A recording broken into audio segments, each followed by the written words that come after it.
O banquete de Belsazar. Ao estudar essa lição, teremos condições de entender por que Deus usa os banquetes para mostrar a sua soberania sobre todos os governos. Vamos entender isso? Vem comigo.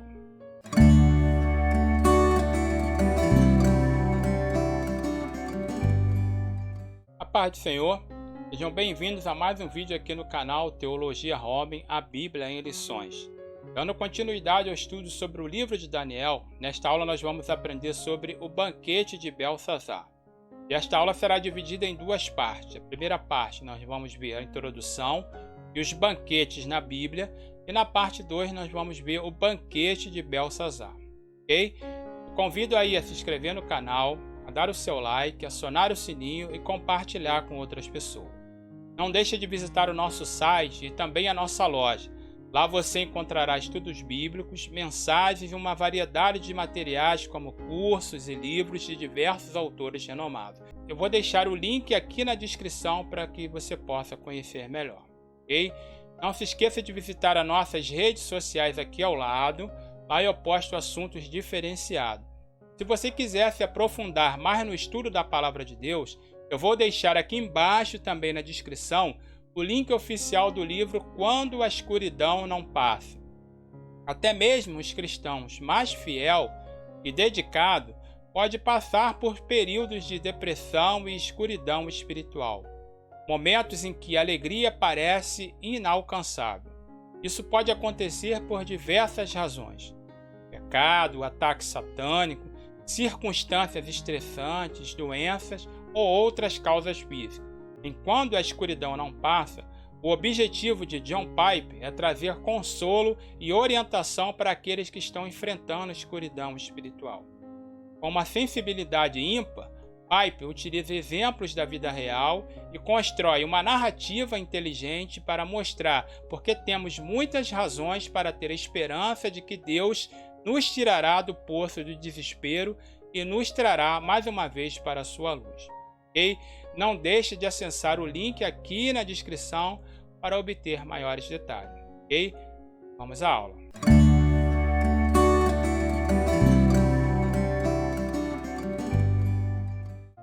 O banquete de Belsazar. Vou prestar atenção aqui no slide. O texto básico da nossa aula de hoje é Daniel, livro de Daniel, capítulo de número 5.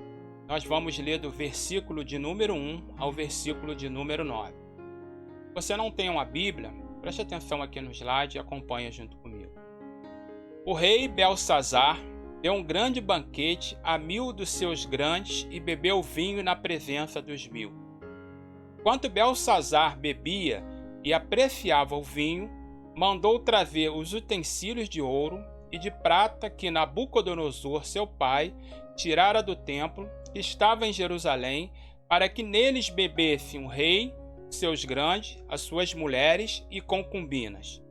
Então trouxeram os utensílios de ouro que foram tirados do templo da casa de Deus, que estava em Jerusalém, e beberam neles o rei, seus grandes, as suas mulheres e suas concubinas. Beberam vinho e deram louvores aos deuses de ouro, de prata, de bronze, de ferro, de madeira e de pedra. No mesmo instante, apareceram os dedos de mão de homem e escreviam defronte do candeeiro, na caiadura da parede do palácio real, e o rei via os dedos que estava escrevendo. Então se mudou o semblante do rei e os seus pensamentos o turbaram. As juntas dos seus lombos se relaxaram e os seus joelhos batiam um no outro. O rei ordenou em voz alta que se introduzissem os encantadores, os caldeus e os feiticeiros. Falou o rei e disse aos sábios da Babilônia: qualquer que lê esta escritura e me declarar a sua interpretação, será vestido de púrpura, trará uma candeia de ouro ao pescoço e será o terceiro no meu reino. Então entraram todos os sábios do rei, mas não puderam ler a escritura, nem fazia saber o rei a sua interpretação. Com isto se perturbou muito o rei Belsazar e mudou-se-lhe o semblante, e os seus grandes estavam sobressaltados. Vamos orar? Curve a sua cabeça, feche seus olhos. Meu Deus e meu Pai Celestial, em nome de Jesus, mais uma vez queremos te agradecer pela oportunidade, Senhor, de continuar estudando a Tua Palavra. O Senhor possa me abençoar nesta manhã, que eu possa me conceder graça, sabedoria, que eu possa ungir os meus lábios para que eu possa transmitir aquilo que está no Teu coração para o coração de cada estudante, de cada telespectador que vai estar ouvindo e vendo, Senhor, esta aula. Desde já nós queremos te agradecer por tudo, em nome de Jesus, que todos digam amém. Primeira parte da aula nós vamos ver sobre os banquetes na Bíblia. E na parte introdutória está escrito assim, acompanha comigo aqui no slide. Na Bíblia há muitos banquetes, cada um exibe características muito interessantes que refletem a cultura do país onde são realizados. Os relatos mostram o motivo por trás de cada celebração e os efeitos posteriores na vida dos participantes. Então, como eu falei na parte 1, nós vamos ver os banquetes na Bíblia. Na parte 1 do nosso estudo, vamos estudar informações relevantes que dará sustentação e base para o tópico principal e tema da nossa lição, que é o banquete de Belsazar. O que significa banquete? Banquete é uma grande refeição para muitas pessoas. Um banquete era oferecido para o entretenimento de uma companhia de convidados e tal como foi provido para o nosso Senhor e seus amigos em Betânia. Essas refeições nos dias de Cristo geralmente eram chamadas de ceia, segundo o costume dos romanos, e eram servidas perto do encerramento do dia. Era comum enviar um segundo convite para aqueles que já haviam sido convidados. Quando todo o grupo estava reunido, o dono da casa fechava a porta com as suas próprias mãos. Os convidados eram primeiro refrescados com água e óleo aromático. O costume menos frequente era o de fornecer a cada convidado um manto para ser usado durante a festa. Nos banquetes privados, o dono da casa presidia, mas em ocasiões públicas, um governador da festa era escolhido. Os convidados eram colocados em ordem de acordo com a antiguidade ou de acordo com a posição que ocupavam. Como colheres, facas e garfos são uma invenção moderna e totalmente desconhecida no Oriente, as mãos sozinhas eram necessariamente usadas e mergulhadas no prato que era comum a 2 dos convidados. Nos dias de Nosso Senhor, os convidados reclinavam-se à mesa, mas os antigos israelitas sentavam-se em torno de mesas baixas, de pernas cruzadas, como os orientais modernos. Os convidados eram especialmente honrados quando porções extras eram colocadas diante deles e quando seu copo se enchia de vinho até transbordar. As mãos dos convidados eram geralmente limpas ao ser esfregadas no pão, cujas migalhas caíam no chão e servia para os cães. Na época dos 3 festivais anuais em Jerusalém, banquetes familiares eram comuns. A estes, a viúva, o órfão e o estrangeiro eram bem-vindos. Os sacrifícios também incluíam um banquete. Os banquetes de aniversário também são mencionados na Bíblia. Às vezes eram prolongados e acompanhados de orgias em excesso. Às vezes, porções eram enviadas da mesa para os amigos mais pobres. Os banquetes no Antigo Testamento. Vamos prestar atenção aqui. No livro de Gênesis, capítulo 21, no versículo 8, observamos o nascimento de Isaac. O pai, já centenário, quis celebrar o nascimento e bom desenvolvimento do filho prometido. Na festa estavam presentes também Ismael, filho de Abraão, e da escrava egípcia Agar. Sara viu que o filho de Agar caçoava de Isaque e logo exigiu que Abraão expulsasse Agar com seu filho. Deus estava atuando nisso e garantiu ao patriarca que Ismael seria protegido e teria uma boa descendência. Em Gênesis 29, dá início à história de Jacó, Labão e suas 2 filhas, Raquel e Lia. Um banquete foi feito por Labão para prestigiar o casamento de Jacó com sua filha. Jacó pensava que se casaria com Raquel, mas foi enganado recebendo Lia. No livro de Juízes, capítulo 14, conhecemos a história de Sansão. Este quis casar com uma mulher dos filisteus contra o conselho de seus pais. Chegando ao povoado dos filisteus, fez Sansão ali um banquete, porque era assim que os moços costumavam a fazer. No banquete propôs o enigma aos 30 companheiros. Só conseguiram decifrá-los porque a mulher de Sansão o traiu. O problema resultante foi que Sansão teve que pagar a aposta, saiu de lá com grande raiva e por cima a mulher foi dada a outro homem. Vamos ver os banquetes no Novo Testamento. No livro de Lucas, capítulo 5, a partir do versículo 27, conhecemos a história de Mateus, ou Levi. Quando Jesus chamou Mateus para segui-lo, imediatamente abandonou tudo e seguiu o Mestre. Ofereceu Mateus, ou seja, Levi, um grande banquete em sua casa, e numerosos publicanos e outros estavam com eles à mesa. O novo discípulo usou o banquete para que os que mais necessitavam do Salvador se encontrassem com ele. No livro de Lucas, capítulo 5, a partir do versículo 11, conhecemos a parábola do filho pródigo. O irmão mais velho do pródigo se espantou quando chegou e achou a casa em festa, com música, dança e cheiro de bezerro assado. Isso foi um banquete organizado pelo pai por seu filho ter retornado para o lar. Podemos retirar 3 lições dessas informações até aqui citadas. Primeira, o nosso Deus gosta de festa quando são corretamente motivadas e conduzidas. Segundo, aprendemos como Deus atuou por meio de todas as festas mencionadas. Terceiro, aprendemos que até os problemas surgidos durante essas festas foram usados para executar os propósitos de Deus. No próximo tópico, veremos o banquete de Belsazar, o tema da nossa lição. Terminamos aqui a primeira parte desta aula, onde vimos a parte introdutória e os banquetes na Bíblia. Na próxima aula nós vamos ver o banquete de Belsazar, ok? Vamos à aula.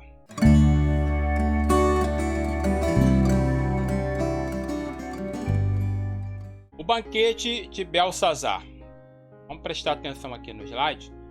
O rei Belsazar deu um grande banquete a 1000 dos seus grandes e bebeu vinho na presença dos 1000. O que aconteceu nesse banquete? Primeiro, ostentação e muita bebida. O Deus Altíssimo foi insultado. A intervenção de Deus foi dramática. Vamos entender isso? Parte 2 da nossa lição, nós vamos falar sobre o tema da lição, que é o banquete de Belsazar. E lá em Daniel capítulo 5, versículo 1, está escrito: o rei Belsazar deu um grande banquete a 1000 dos seus grandes e bebeu vinho na presença dos 1000. A primeira observação que devemos fazer neste tópico é trazer uma informação para não deixar dúvidas ao leitor ouvinte. E que informação é essa? Existem 2 personagens com nomes parecidos. Primeiro, Belsazar, que é o nome do rei, e o segundo, Daniel, que teve o nome mudado para Beltesazar. Parece igual, mas não é. Belsazar, o rei, não era filho de Nabucodonosor, mas neto. A história nos conta que sua mãe, Nicotriz, era filha de Nabucodonosor. Há um período de cerca de 20 anos entre os capítulos 4 e 5 em que uma sucessão de filhos de Nabucodonosor viveu e morreu como reis depois dele. Uma grande festa está ocorrendo aqui. Não era uma festa pequena. O número de convidados estava na casa dos 1000. Esse evento ocorreu mais ou menos em 539 a.C., mais de 2 décadas após a morte de Nabucodonosor. Este rei, cujo nome significa Bel, proteja o rei, está prestes a ser conquistado pelo exército medo-persa. Belsazar não tinha medo do cerco que estava acontecendo ao redor da cidade. Ele estava confiante por causa das defesas impressionantes de Babilônia e seus vastos suprimentos. Portanto, se sentiu confiante para oferecer um banquete em face à ameaça militar. O professor Paulo já relatou algumas características da Babilônia. Vou adicionar aqui algumas informações. Cálculos conservadores definem as dimensões da antiga cidade da Babilônia assim. Primeiro, as paredes externas tinham 27 quilômetros de comprimento. Ou seja, vai daqui de Olaria a mais ou menos a São Conrado. Era muito extenso. Segundo, essas paredes tinham pelo menos 7 metros de espessuras e dava para passar mais ou menos 3 carros lado a lado. E 28 metros de altura, ou seja, mais ou menos um prédio de 9 andares. Terceiro, as paredes externas também tinham torres de guarda com outros 30 metros de altura, um prédio de mais ou menos 10 andares. Quarto, os portões da cidade eram feitos de bronze. Quinto, um sistema de paredes internas e externas e força tornou a cidade muito segura. Belsazar governou como rei durante os últimos anos de Babilônia. Para Belsazar, construir um monte de cerca é considerado tão ridículo que ele resolveu dar um banquete. Aos olhos dele, a cidade era uma fortaleza intransponível e ele realmente acreditava que ninguém poderia capturar. Ele está confiante no que construíram e ao mesmo tempo está exibindo uma fraqueza espiritual central, da qual quase todos os pecados nascem: orgulho. Só por fazer uma festa diante do inimigo invasor que está do outro lado das muralhas da cidade significa uma atitude arrogante. Só que ele conseguiu multiplicar essa arrogância contra o próprio Deus ao tirar e usar as coisas dedicadas para o uso em seu templo. Eles trouxeram os vasos de ouro que havia sido tirado do templo da casa de Deus que havia em Jerusalém. Beberam vinho e louvaram os deuses de ouro, de prata, de bronze, de ferro, de madeira e de pedra. Belsazar foi tolo o suficiente para não apenas perder toda a aparência de autocontrole nesta festa, mas também para zombar abertamente de Deus. Reunir os vasos no templo judaico serviu ao propósito de lembrar os festeiros de uma vitória anterior, e Belsazar esperava que isso aumentasse a moral. Mas suas expectativas foram frustradas. No mesmo instante, apareceram uns dedos de mão de homem e escrevia defronte do candeeiro, na caiadura da parede do palácio real, e o rei viu os dedos que estava escrevendo. Então se mudou o semblante do rei, e seus pensamentos o turbaram. A junta dos seus lombos se relaxaram, e os seus joelhos batiam um no outro. Deus pode às vezes se comunicar com o homem de maneiras inesperadas e até chocantes. Aqui, uma mão apareceu misteriosamente e escreveu na parede. O rei ordenou em voz alta que se introduzisse os encantadores, os caldeus e os feiticeiros. Falou o rei e disse aos sábios da Babilônia: qualquer que lê esta escritura e me declarar sua interpretação, terá vestido de púrpura, trará uma cadeia de ouro ao pescoço e será o terceiro no meu reino.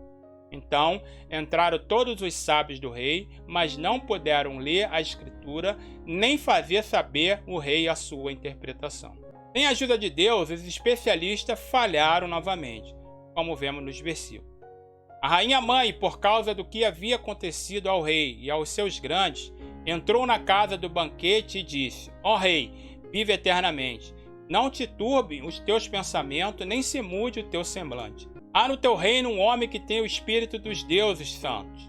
Nos dias de teu pai se achou nele luz e inteligência e sabedoria como a sabedoria dos deuses. Teu pai, o rei Nabucodonosor, sim, teu pai, o rei, o constituiu chefe dos magos, dos encantadores, dos caldeus e dos feiticeiros. Porquanto espírito excelente, conhecimento e inteligência, interpretação de sonhos, declarações de enigma e soluções de casos difíceis se acharam neste Daniel, a quem o rei pusera o nome de Beltesazar. Chama-se, pois, a Daniel e ele dará a interpretação.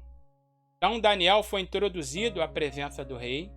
Falou o rei e disse a Daniel: és tu aquele Daniel dos cativos de Judá, que o rei, meu pai, trouxe de Judá? Tenho ouvido dizer a teu respeito que o espírito dos deuses está em ti, e que em ti se acham luz, inteligência e excelente sabedoria. Acabam de ser introduzidos à minha presença os sábios e os encantadores, para lerem essa escritura e me fazerem saber a sua interpretação.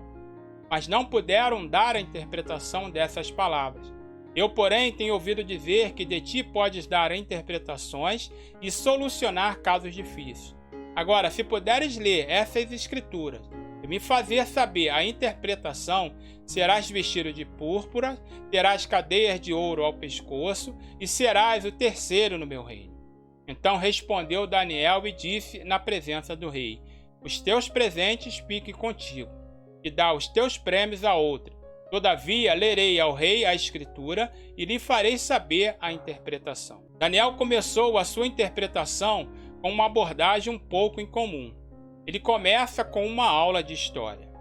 Ó rei, Deus, o Altíssimo, deu a Nabucodonosor, teu pai, o reino, a grandeza, a glória e a majestade.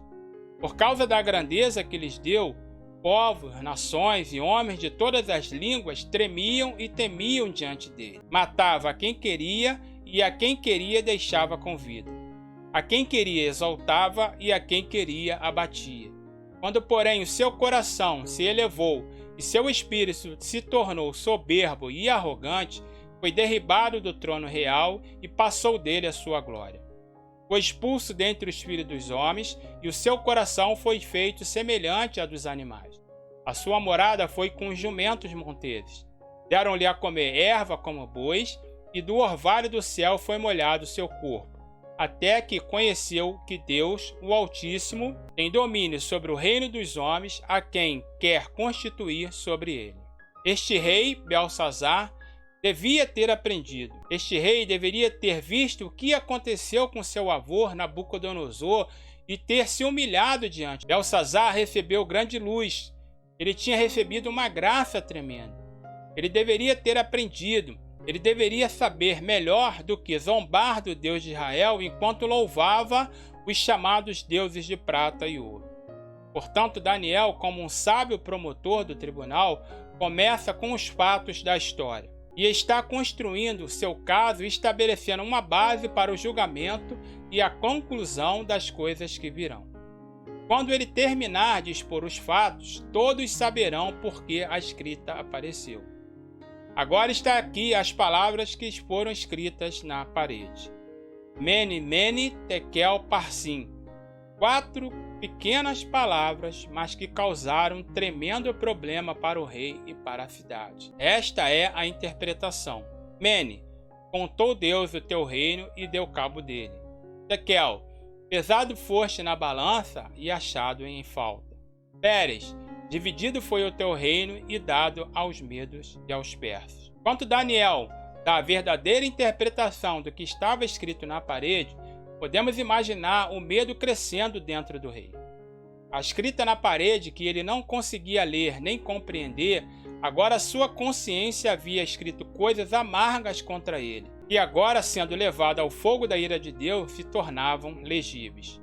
Palavras importantes para todos nós. Deus não apenas conta nossos dias, mas também pesa nossas vidas. Ele não apenas pesa nossas vidas, mas também registra e julga nossas ações. O fato é que todos nós teremos que subir na balança celestial um dia. A Bíblia diz que é designado a todos os homens morrer uma só vez e então enfrentar o julgamento. Para o crente, isso não será julgamento de seus pecados, pois isso aconteceu há 2000 anos atrás, mais ou menos, quando Jesus foi pregado na cruz. Mas há um julgamento de nossas vidas e tudo que foi baseado em Jesus permanecerá e será recompensado. Para concluir, o que podemos aprender com os 2 personagens principais dessa lição? Primeiro, sobre o rei Belsazar. Tendo acabado de testemunhar um sinal sobrenatural de Deus, qual é a única reação espiritual da qual não há indício? Qual poderia ter sido a primeira reação correta que deveria ter sido tomada? Não há absolutamente nenhuma sugestão de arrependimento da parte do rei.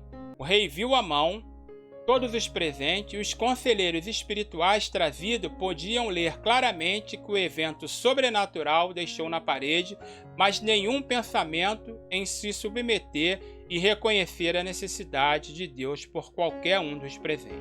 Segundo, ainda sobre o rei Belsazar, como Daniel resumiu a situação de Belsazar? Primeiro, ele não humilhou seu coração, mesmo sabendo de tudo isso. Segundo, ele se exaltou contra o Senhor do céu. Terceiro, ele louvou aos deuses de prata, de ouro, de bronze, de ferro, de madeira e de pedra. Quarto, ele não glorificou o Deus Altíssimo. O orgulho levou à elevação do seu eu, ao ponto de não apenas se rebelar contra Deus, mas abraçar outros em seu lugar. Qual é a evidência final de que Belsazar nunca aprendeu a lição espiritual correta, nem com Nabucodonosor antes dele, nem com esse grande sinal da própria mão de Deus? Ele nunca submeteu o seu coração a Deus. Embora ele cumpra sua promessa de recompensar quem quer que explique o sinal, ele nunca permitiu que o sinal o mudasse espiritualmente. Não se trata de informação, mas de salvação. Em segundo lugar, nós aprendemos aqui agora com a respeito de Daniel. Como verdadeiro profeta de Deus, Daniel, desde o início, nunca se associou com os manjares dos deuses falsos e por isso rejeitou todas as ofertas de recompensa ou influência terrena. Daniel demonstrou que Deus verdadeiro não vive alheio ao que se passa na terra.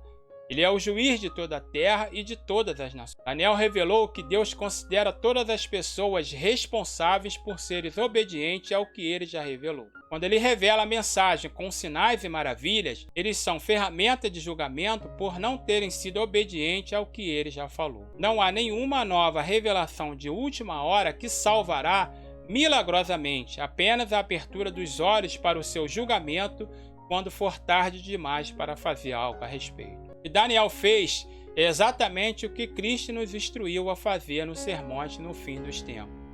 Não se preocupe com os sinais, apenas se preocupe em pregar o arrependimento a todos os possíveis. Se o retorno espiritual a Deus não for acompanhado do desejo de compreender os sinais de Deus, a mensagem espiritual maior nunca poderá ser entendida. É por isso que não basta saber sobre o fim dos tempos, mas conhecer a Cristo.